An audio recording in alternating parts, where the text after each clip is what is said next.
তাদের দ্বারা নাফরমানি করাবো, তাদের দ্বারা অপকর্ম করাবো, তাদের দ্বারা খারাপ কাজ করিয়ে আমি তাদেরকে জাহান্নামে নিয়ে যাব। আল্লাহ রাব্বুল আলামিনের কাছে শয়তান আরজি পেশ করলো, রব্বুল আলামিন তোমার আমি হাজার হাজার বছর ধরে ইবাদত করেছি, আমি কি এর বিনিময়ে কিছু পাবো না? আল্লাহ রাব্বুল আলামিন বলেন, শয়তান তুই যা চাবি তোকে তাই দেওয়া হবে। এবার শয়তান বলল, রব্বুল আলামিন আমি কিয়ামত পর্যন্ত হায়াত চাই। আল্লাহ রাব্বুল আলামিন বললেন, যা শয়তান তোকে কিয়ামত পর্যন্ত হায়াত দিয়ে দেওয়া হলো। এরপরে আবার বলল আল্লাহ রাব্বুল আলামিন, আমার আরো একটা আরজি আছে, আমি মানুষের রক্তের সাথে যেন শিরা উপশিরায় মিশে কলবে বসে তাকে ধোঁকা দিতে পারি। আল্লাহ রাব্বুল আলামিন বললেন, যা এটাও তোকে দিয়ে দেওয়া হলো। এবার শয়তান আল্লাহ রাব্বুল আলামিনকে চ্যালেঞ্জ করলে, রব্বুল আলামিন তোমার একটা বান্দাও আমি জান্নাতে যেতে দেব না, তাদের শরীরের রক্তের বিষয়ের ভিতরে রক্তে মিশে গিয়ে আমি তাদের কলবের ভিতরে বসে ধোঁকা দিয়ে দিয়ে তাদের দ্বারা নাফরমানি করাবো, তাদের দ্বারা অপকর্ম করাবো, তাদের দ্বারা খারাপ কাজ করিয়ে আমি তাদেরকে জাহান্নামে নিয়ে যাব।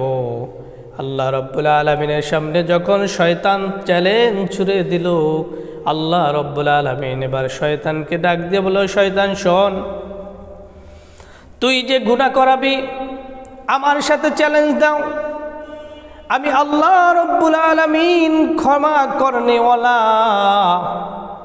40 বছর, 50 বছর, 60 বছর, 80 বছর পর্যন্ত বান্দা গুনাহ করাবি, এই বান্দার দ্বারা অন্যায় কাজ করাবি, কিন্তু আমি আল্লাহ রাব্বুল আলামিনের কাছে যদি বান্দা একটা বার খাটে দিলে তওবা করে, তওবাতুন নাসুহা, এমন তওবা, খাঁটি তওবা যে তওবার পর আর ওই পথে ফিরে যাবে না, এমন তওবা যদি করে আমি আল্লাহ রাব্বুল আলামিন তোর 80 বছরের মেহনত আমি 2 মিনিটে 2 ফোঁটা চোখের পানির বিনিময়ে আমি তোর 80 বছরের মেহনতকে আমি শেষ করে দেব।